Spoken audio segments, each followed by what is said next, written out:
ராமராமா, வெள்ளிக்கிழமை ஜனவரி 30 விஸ்வாவசு வருஷம் தை மாசம் 16 சுக்லபக்ஷ துவாதசி காலை 9:25 வரை, பின்பு திரையோதசி திதி, ஆர்திரா நட்சத்திரம், திருவாதிரை, யோகா வைதிருதி யோகா, கரணம் பாலவ கரணம். இன்னைக்கு மகாப்பிரதோஷம். ராகு காலம் காலை 10:30 முதல் 12 வரை, யமகண்டம் மதியம் 3 முதல் 4:30 வரை. சுவாமிக்கு அபிஷேகத்திற்காக நாம் கொடுக்கும் பால், தேன், தயிர் போன்ற வஸ்துக்கள் பாட்டில்களில் கொடுப்பது சரியான முறையா? அதாவது சுவாமிக்கு அபிஷேகம் பண்றது அப்படிங்கிறது ரொம்ப உயர்வான செயல். அதுவும் பால் அபிஷேகம், தயிர் அபிஷேகம், தேன் அபிஷேகம், இதெல்லாம் சந்தனாபிஷேகம், இந்த மாதிரி விவிதமான திரவியங்களை வைத்துக்கொண்டு சுவாமிக்கு அபிஷேகம் பண்றது. பரமேஸ்வரன்னா 11 திரவியங்கள் வச்சுட்டு அபிஷேகம் பண்றது, எடுத்து அபிஷேகம் பண்றது. அதை எந்த விதத்தில் அபிஷேகம் செய்ய வேண்டும் என்றும் கூறப்பட்டுள்ளது. இப்ப அபிஷேகம் செய்தால் நன்மை ஏற்படும் என்று எப்படி நம்மளுக்கு தெரியும்? சாஸ்திரம் கூறியுள்ளதால் நம்மளுக்கு தெரியும் இல்லையா?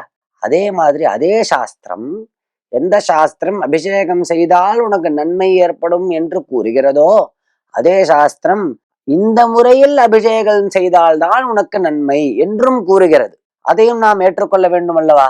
இப்ப இந்த பால் அபிஷேகம் பண்றச்ச, அதே மாதிரி தேன் அபிஷேகம் பண்றச்ச, இதெல்லாம் இந்த காலத்துல பிளாஸ்டிக் பாட்டில்ல வர ஆரம்பிச்சுடுத்து. பாலை நாம் பிளாஸ்டிக் பாட்டில்ல ஊத்தி கோவில்ல கொடுக்கறோம் அர்ச்சகர்கிட்ட. அதே மாதிரி தேனை கண்ணாடி பாட்டில்லையும் பிளாஸ்டிக் பாட்டில்லையும் வச்சுட்டு கொடுக்கறோம். அத அப்படியே பாட்டிலோட கவுக்கிறது, பிளாஸ்டிக் பாட்டிலோட கவுக்கிறது, கண்ணாடி பாட்டிலோட கவுக்கிறது, இது முற்றிலும் தவறு.